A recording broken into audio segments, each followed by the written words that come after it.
For me, it's not a Dardenne brother film. Like, we're not making this one rigorous choice to be handheld and to stage each scene in one long take. Right. Like, the language it depends on the moment. Hello, and welcome back to The Director's Cut, brought to you by the Directors Guild of America. Today's episode takes us behind the scenes of director Eliza Hittman's new drama, Never, Rarely, Sometimes, Always. The film tells the story of Autumn and Skylar, cousins and inseparable best friends who are navigating adolescence in rural Pennsylvania. When Autumn finds herself pregnant and hemmed in by conservative legislation, the duo board a bus bound for New York to find the help she needs. In addition to Never, Rarely, Sometimes, Always, Ms. Hittman's directorial credits include the feature films It Felt Like Love and Beach Rats, and episodes of 13 Reasons Why and High Maintenance. Ms. Hittman spoke with director Greta Gerwig about filming Never, Rarely, Sometimes, Always in front of a virtual audience. Listen on for their spoiler-filled conversation. I'm so happy to be here with you doing this. I wish we were in person in that beautiful theater, but I am thrilled to be here now. As I was saying to you, this is the last movie I saw in the movie theaters, and I saw it the Monday before everything stopped, and it was such an incredible screening, and it's such a gorgeous, emotional, beautiful. Like, I love your film, and I love the actresses, and then they were there, and they were so wonderful. Like, everything, it was like this magical night of just this extraordinary film, and then I got to be there with you and those young women, and I just I'm glad in some ways, because it was just it was such a great one. And so anyway, if it's the last one, it was a great one. And so I'm glad to be here with you now. I sort of I wanted to start with something that is, I mean, when I think about your film, it's so, I hate the word naturalistic, because that feels like it's minimizing the skill of it, or is it the kind of craftedness of it, which I know is there. And I think of all these moments that are so perfectly made and tender, and they feel intimate without ever feeling exploitative of the girls or the moments. And I think of, like, their hands touching, or these tiny things, like these ways that you are with these women but aren't on top of them. And I was wondering, as a writer and as a director, and with a story like this, do you start thinking of this film in images, or do you start thinking of this film in words? Where does that start for you as a director? Well, I will just also say thank you for doing this. And the film opened on, like, a really dark, kind of disastrous moment in human history, and the fact that you came out on that night was very meaningful. So thank you. And it brought a lot of magic to the atmosphere. So thank you. It's interesting. Like, I think, in my mind, I always knew the kind of spine of the film before I wrote it. I knew it was going to start in Pennsylvania, and I knew they were going to go to New York, and I knew, like, the general structure.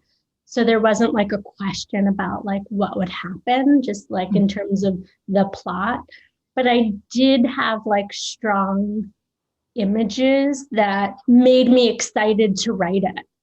Yeah. And, like, one of the images for me was, there's a moment in the film where they wander into an arcade, and they play tic-tac-toe. Sydney's character, Autumn, plays tic-tac-toe chicken. And it was like this moment and this metaphor for the story, that she's playing a game that's rigged. This whole system's rigged against her. Yes.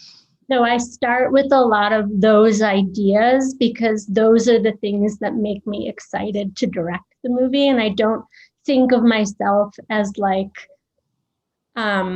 a writer in a traditional way. For me, those micro moments are what drives the storytelling. Right. And when because it's so beautiful the way it's shot. Like when you have this idea of like, okay, to get this, I have an image of this and I love it's great. It's so perfect and great. And the way that it unfolds in the film is nothing ever draws attention to itself to signpost anything. It's like it's part of this fabric of what, this story and this journey, this hero's journey unfolding. But when you're working with your cinematographer, she shot all your films, yes? She shot 2. She shot 2 of your films. So when you guys are working together, do you have a sense of saying this is the image, or is it that you say this is the scene now? What? And then you're figuring out with her what's the best way to get it. Does that make sense? Mm-hmm. Because I think I'm always fascinated by like, essentially what I'm asking is, are you thinking in pictures constantly, or are you thinking in those images and then you figure out how to get the picture? Does that make sense? Mm-hmm. I think it's been different for each project, and I think there's something nice about continuing a relationship with a cinematographer for that reason, because we know what we've done and how, but we're making a new film. Right. I think with regards to like the feeling and the naturalism, mm-hmm. I think, for me, it's not a Dardenne brother film. Like we're not making this one rigorous choice to be handheld and to stage each scene in one long take. Right. Like the language it depends on the moment. And I think, some places I have like really specific ideas, like in the operating room, the camera, there's a scene where she gets the laminaria inserted and the camera dollies along the table, it reaches the end. And like in places like that, it's very decisive. We're going to move up to her hand and then we're going to come back and the doctor's going to take off her gloves and it's done. And those things are really specific. In other areas, Helene Louvard built this special rig. Wait, tell me about the special rig. Where is it? What are you doing? Had somebody make it in France. And I don't know if it even has a name. Okay, I love this. But it's essentially like the camera is hanging and suspended from a cord. And this device is able to move. So it gives her the ability to sort of float the camera and operate, but it erases her movements. So it's almost like a partial steady cam, but not. But it's like somewhere between a steady cam and an easy rig. That's cool. That's really neat.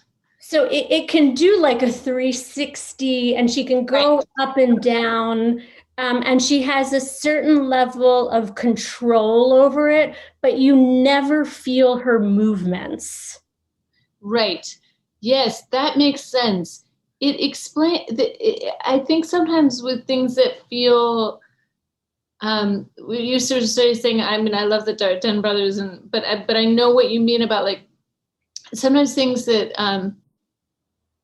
it's like it feels intimate without feeling like intrusive in any way. Which sometimes, if it's entirely handheld, you feel like you can feel the person behind the camera, which makes you feel like the people aren't alone. Like there's like, I think the thing you created with these actresses is they do feel very alone in the city with each other but like they don't feel, you feel worried for them in in their aloneness. And I think it must be part of the way the camera moves that you don't feel like, but there's a person there standing with a cat. Like it feels delicate somehow. This device that she made kind of allows for the camera to move fluidly and breathe, but with no shake of a person, and readjusting and moving. And I don't know, it created like a very like sort of, you know, like character motivated movement throughout the film that is more delicate than it would have been had she been on an easy rig or handheld. And is for and how does that, I mean, does that, having that ability with the camera, does that influence the way you think about blocking in terms of giving your actors freedom? Or how does blocking? It gives all of us freedom. Yeah. Because it allows the actor to move more without her having to sort of chase, you know? And I can kind of stand next to her and point, you know, like we can roll the camera and then I can give her kind of quiet directions about details to catch, you know, go from her, you know, to the chicken, back to her, you know, and find all these movements, you know, based on the character's actions. And when you're you were these, I read a bit about the rehearsal process you went through with your wonderful actresses who are just so, they're just so great in your film, and they're just such one. I feel sort of extra emotional about them because I got to meet them, and but you had a short rehearsal time with just the two of them. It was like a couple of days to build this. And would you rehearse with them on location, or did you say, well, we'll get there when we get there? How was that? Mm-hmm. Yeah.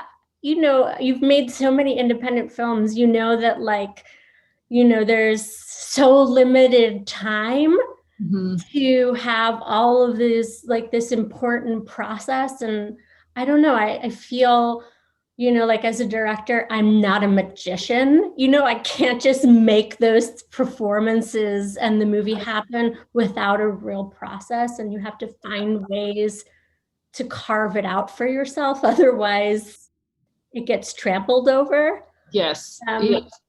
And I think rehearsal is always what goes when they're like, oh, you don't need that. You'll just show up. Can you imagine doing a play and that happening? It would be like, no, because with plays, it's the thing. You have to, But with the girls, I tried to spend 2 or 3 days with them, and I brought them to my apartment, like away from the movie, you know, and away from the production and away from a rehearsal space, because I just wanted it to be us. Right. Spending time together. And they both had this sort of, like connection, because they're both randomly from Buffalo. Sort of from different sides of the tracks, but both from the same place. And they had things in common that I knew about, like in terms of their family lives. And I bought them each marble notebooks, and I asked them really personal questions about themselves, because the way that I write, there's not really backstories for the characters, and I didn't want to, because they're young and they haven't done this before, like fill their brains with like fake character histories and relationships. So I just wanted them to connect in a deep way as young women. And I asked them these really personal questions about their lives, and they have sort of complicated relationships with their fathers, and they both, you know, are performers in different ways, one from dance and one from music. And I let them write, and I just let them be. And I went away and I let them share what was in those journals just together without me. That's so wonderful. You Because feel that. Just wanted them to have like a secret history on, and that was what was like almost most important. Yeah, it's so funny you say like as sort of secret history, because I feel like so much of when I've worked with actors, and I feel this in your film, it's like building almost like you can't be in the secret world that they're in together. You necessarily, as the director, need to be outside of it. And I think that what the two women did was you could really feel it through the screen of like, and it gives it that wonderful quality of like, even there's maybe stuff you don't know as a director about them, which allows you to observe them, which is, it's like a wonderful way to think about it. Like your state of not knowing is part of what allows you to capture something that feels real. That's really neat. I mean, I think something I felt was emotional because I felt it was real, because it is real, is the people she talks to in New York, the people at Planned Parenthood, there's something that you capture of the kindness of not putting their emotion onto the moment. It's very moving how they do their jobs, and especially like the way they're not bringing drama to it. It's almost like it's a combination of a medical professional and a therapist and someone who's navigating something delicate with somebody at a delicate moment. And there's something about the, like, I'm just asking you these questions and there's nothing that I'm putting on you, but we're going to go through them, and almost the neutrality of that, of what I wondered if it was something you were striving for, or something that you just noticed. And that's why, I know you cast a real employee, and it's so moving because there's no emotion put on top of it, is I guess what I'm saying. And I don't know if you could speak about that at all. Yeah, no, and I think you're doing it like a kind of a good way of talking about like what I want to achieve. And I think neutrality is an important part of it. It's like, it's a state, that I work to sort of find on set. And it like weirdly, because, like I do have like a weird theater background, and like, that's part of like Jacques Lecoq and clowning, like this idea of neutrality, being able to release emotion and release something from within. Oh, that's fascinating. I had no idea. That's great. In a way, it does. Yeah, it comes from, like another part of my life, and another way of thinking about performance. But I chose to work with like a real social worker. But because it's not a documentary, it was challenging because I wasn't able to show every bit of like what they do and every bit of the process. And I had to pick and choose, being sort of nervous that I would offend Planned Parenthood, in omitting something that was important, and especially in that counseling scene. So it was delicate in terms of like the writing of it. And I went back and forth with a counselor over like what she does in real life, and tried to marry it with like the sensibility of the writing, which is more stripped back. Right. And in performance, like trying to get her to, bring that sort of neutrality. And I think the film, like the character is navigating so many unsafe spaces throughout this journey that by the time she arrives in that space, before the procedure, it was like really important, the tone and, how she, approaches her and interacts with her in order to get her to open up. Yeah. But yeah, I don't know if that answers the question. No, that does. It does. All the things that I was thinking about. Yeah, it does completely. I think it's I think I mean, I guess this is sort of now a cliche way of saying it. It allows it holds the space for the thing to happen. It doesn't impose anything on top of it. And it just is, I mean, it's such a devastating moment. But I think it's also it's devastating because you're watching her face and watching her answer these questions. But it's also this realization that probably nobody has ever asked her these questions ever. So it's not even the answers, it's the sort of consideration of the question, and that this is a woman doing her job, and that it's so meaningful because it is considering something. And I think that's the emotion of the moment is layered. It's not just because what she's saying or just because she's crying. It's in any case, yes, great, well done. I think also, I was trying to be careful, I should say, of not making the people there too saintly. Oh, yes, exactly. That's right. Yeah. And the people in Pennsylvania not too villainous. Right. And not like these gray zones. Yes. Are where the tone of the film lives. I think the not saintliness, though, of the social worker makes it more emotional for me, because it's not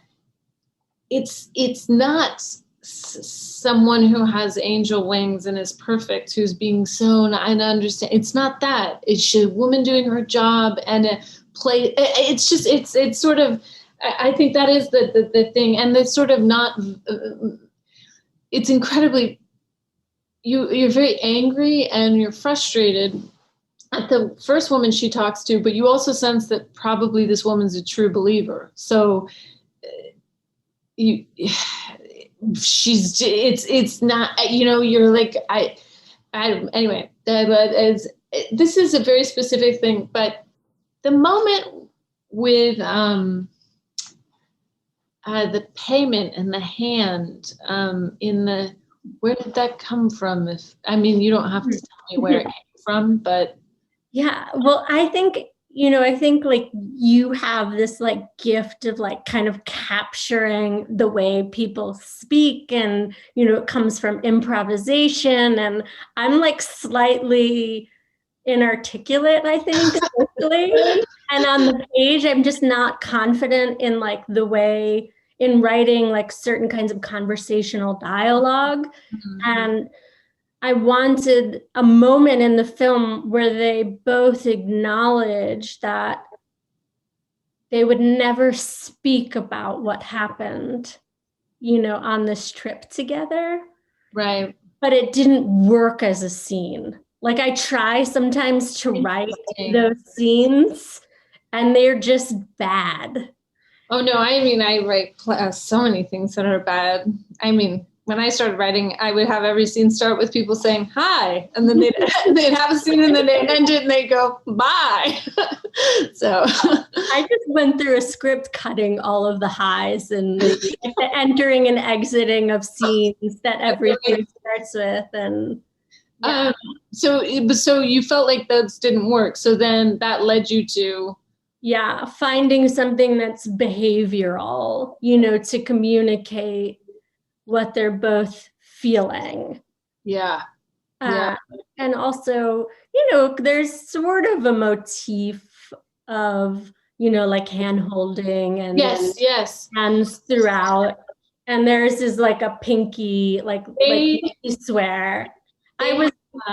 I was worried maybe it would seem too immature for their ages, but I went with it as a way to communicate that, they were, this unspoken bond, this journey that they'll never talk about, that, they're both doing something sort of transgressive on this trip that, they'll bury. Right. It's an agreement to bury it. Right. Yes. And no, I feel the hands really do keep coming up, and I know the part when she gets the paycheck or they take the till, it's just like, you're like, like it just, and she's so capable. I think part of what's they're both so wonderful, but the Talia there's something so capable about her, and she's so young, and I think that sort of the way you captured someone, it's the casting, it's the direction, but the sort of, she's so young and she so is able to navigate the bullshit of the world in a way that's it's heartbreaking, because you're like, thank God she's able to, and also, why does this girl know all this stuff? And I think I don't know, did you when you, because you auditioned her, so did you feel, did she come in with that sort of, and it's almost like buoyant worldliness? I can't even, I don't know what it is. Yeah, I think like what drew me to Talia Ryder at first, was this sort of levity to her, and that she feels like more youthful in a way, that the main character has this like crisis, and you have to be able to see that, and this other character has to have this levity and this optimism, and together they create this unit. And I think Talia has this dance training, which I think somehow contributes to her expressiveness on screen, and her movements, her micro movements. But it was also important that she always feel young and not precocious. Right. And that they're able to do it because they're doing it together. Right. If that makes sense. And I think it's sort of interesting to sort of think back at the dailies, and there's both just so much happening quietly, inside them on screen, that I don't know. It was fun to edit in a way, because it was like you're documenting thought instead of documenting and covering dialogue. That's like, I keep saying, all I want is to do something minimalist, and then when I saw your movie, I'm like, oh, she's doing it. That's so wonderful. I'm gonna imitate you. No, it felt like you were documenting thought, and I was wondering, when speaking of like takes and dailies and editing, when you are, do you have a sense, like when you're on set, and do you have outside of technical things working and focus and all that, do you have a sense of like, oh, that's the one I'm going to use, and then it's right? Or no, you don't know at all? No. I think I don't know. Did you shoot Little Women on 35? I did, yeah. Yes. Yeah. I don't know what the monitor situation is like for shooting on 35, but on 16, it's difficult. Yes. Well, it's you can see what the frame is, but that's it. I remember it's actually, there was like the first day we were shooting, someone ran up, they were like, does the shot look like this? And I was like, no, it doesn't look like that. It'll be different. And they were like, but when will we see it? And I'm like, when it's developed, it's film. But yeah, so yeah, no, it's not, you can see what the framing is, and that's about it.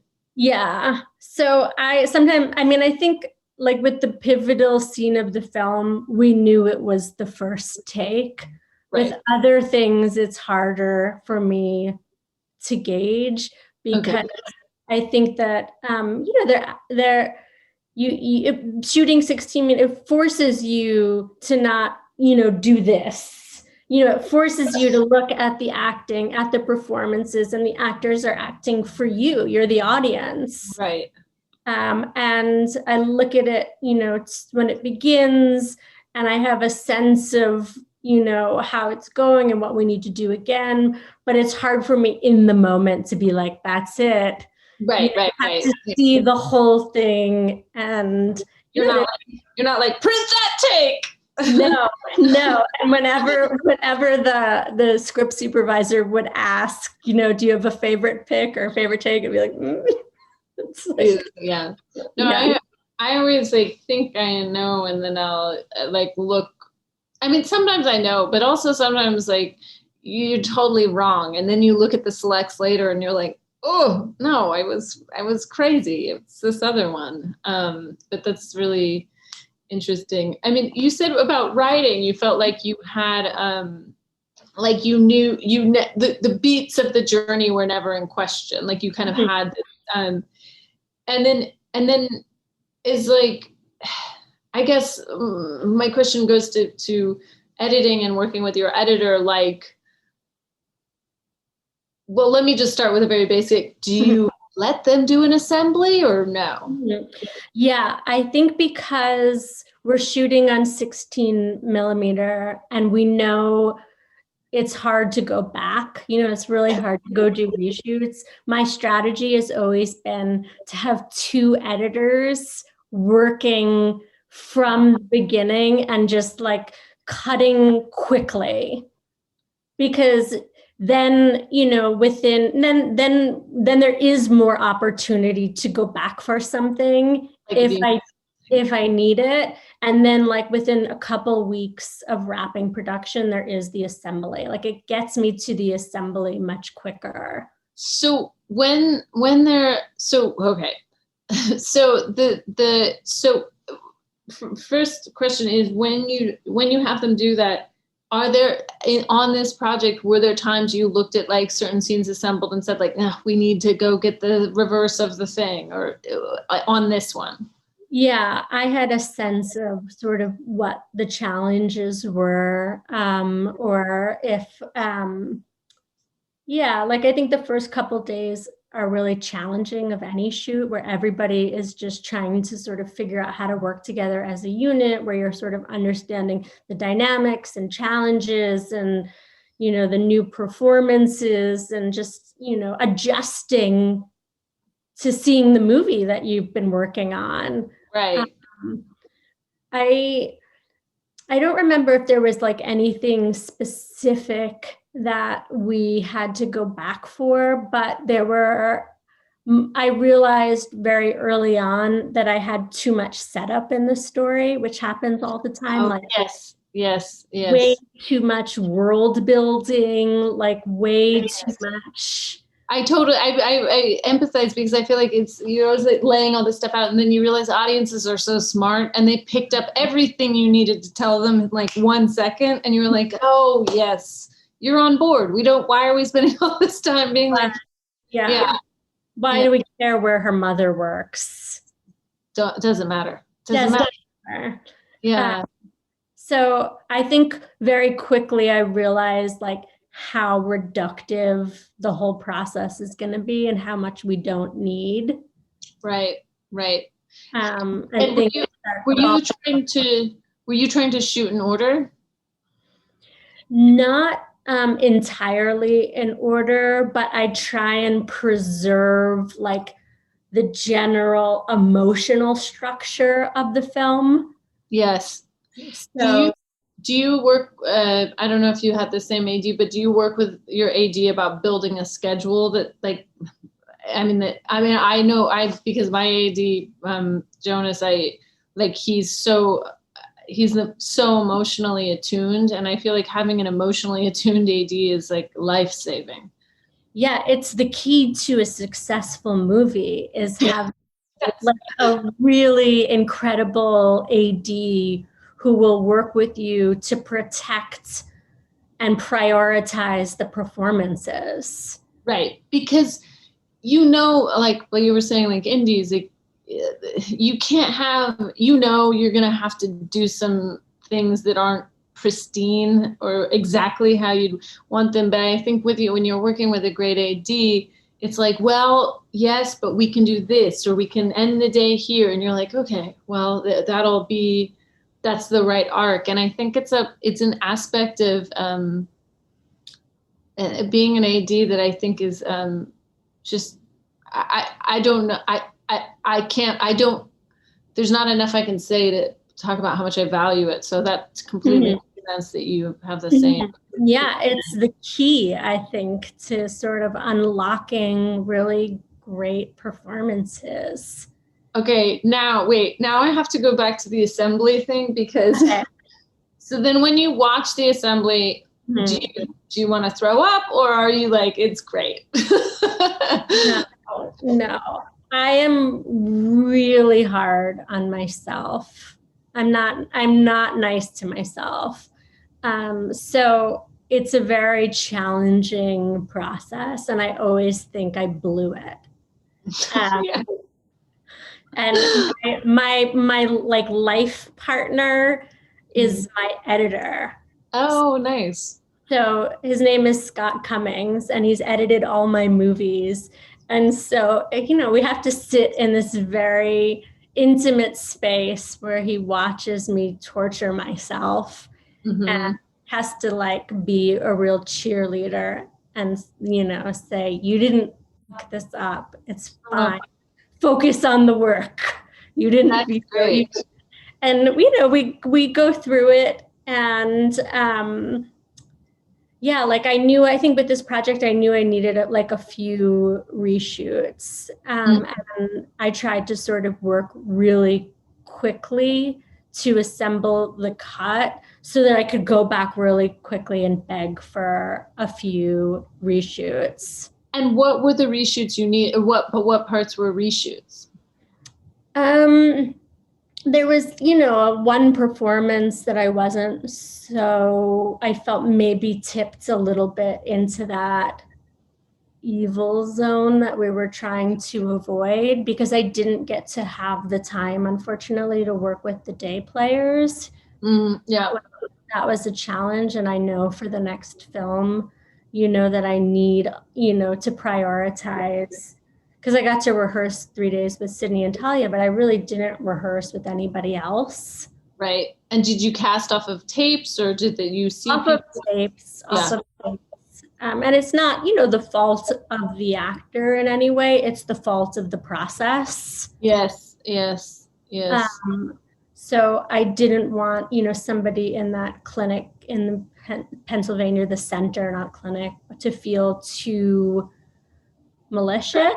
Right. And in a subtle way, and it's just subtly, I felt that I needed to go back.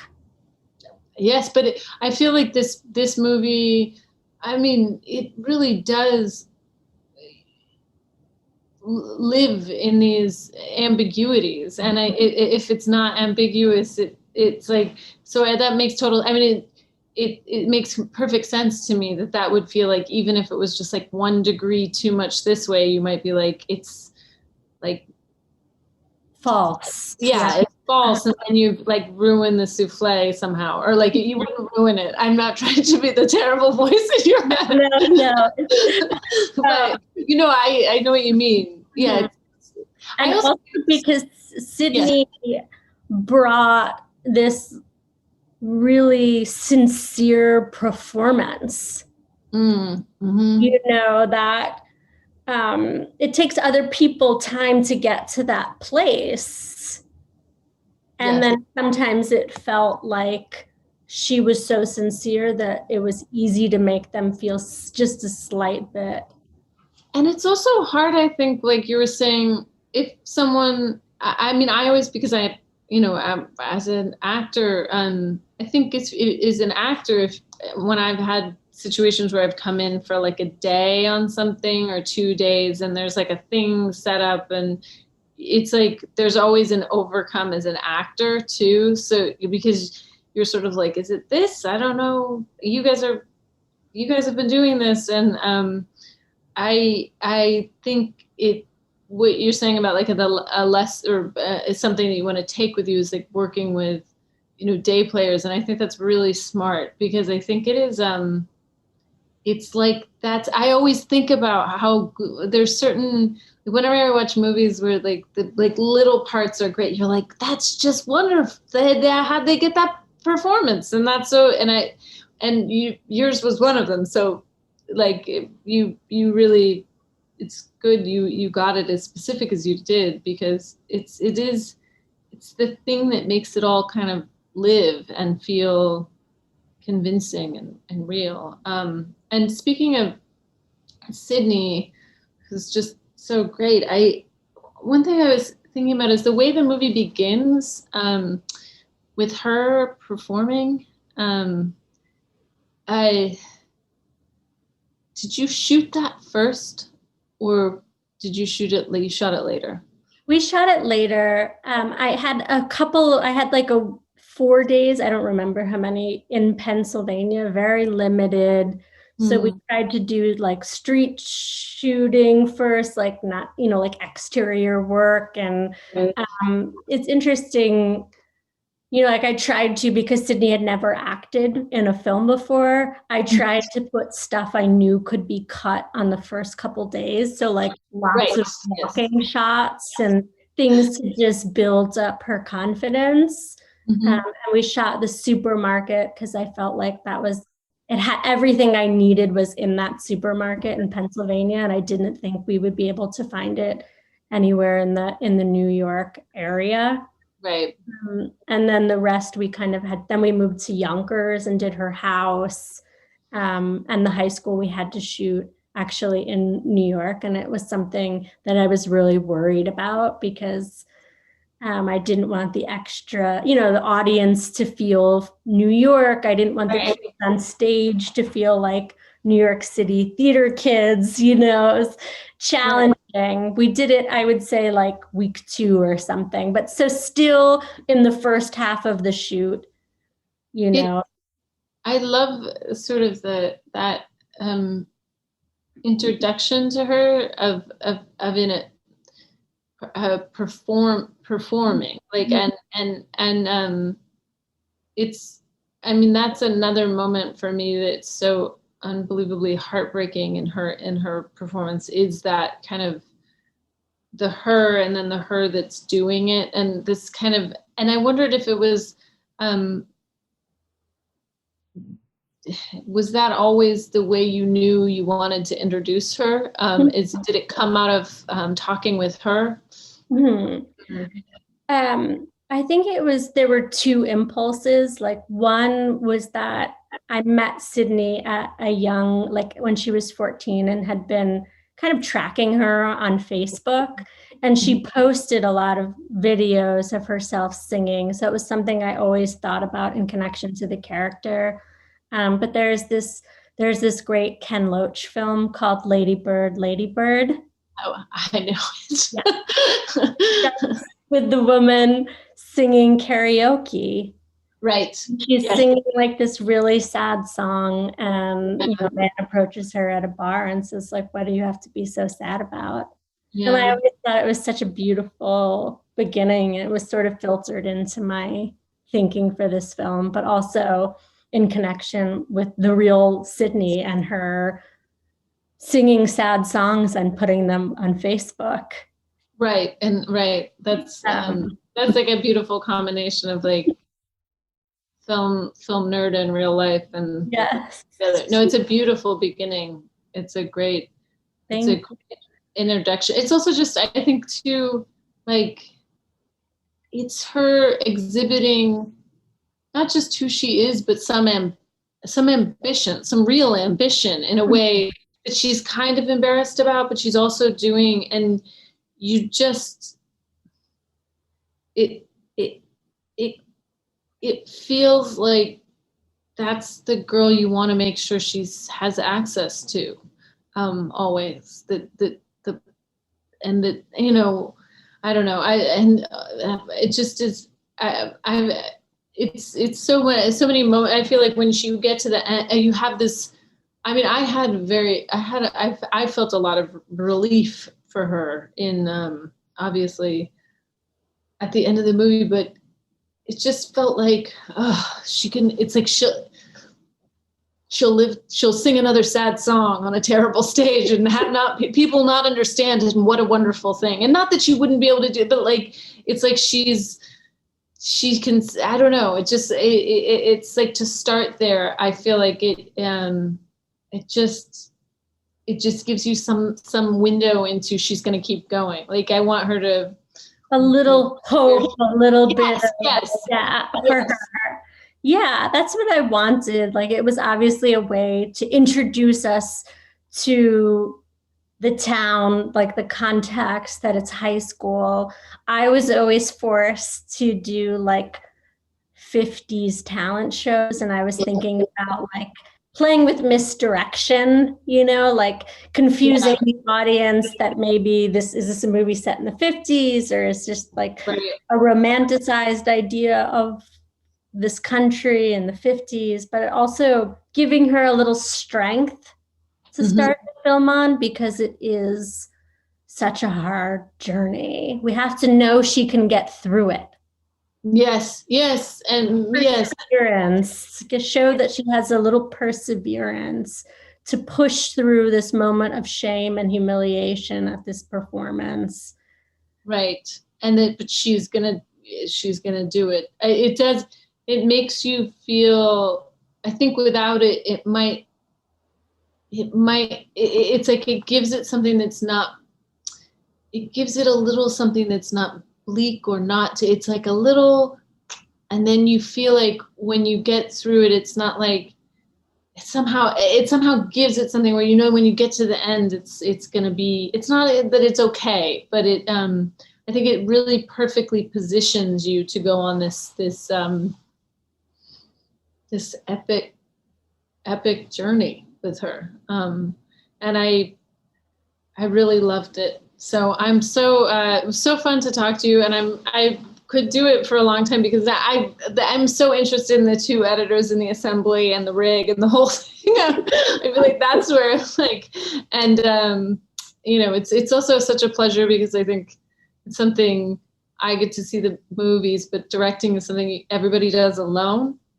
So I think Mike Nichols says, it's like sex. You're like, how is everybody else doing it? So it was exciting to talk to you. Thank you. It was nice to reconnect. Yes. To see you after this epic year. Yes. And I also really hope that the next time I see you, maybe we'll go to the movies. That would be nice. Thanks for listening to another DGA Q&A. If you'd like to hear more, The Director's Cut is available wherever you listen to podcasts. Stay tuned in the coming weeks as we bring you discussions of films from Sam Levinson, Miranda July, and David Fincher. And be sure to subscribe, rate, and review. We'd love to hear your feedback, and you can help fellow film buffs find the show. Thanks again for listening, and we'll see you next time. This podcast is produced by the Directors Guild of America. Music is by Dan Wally.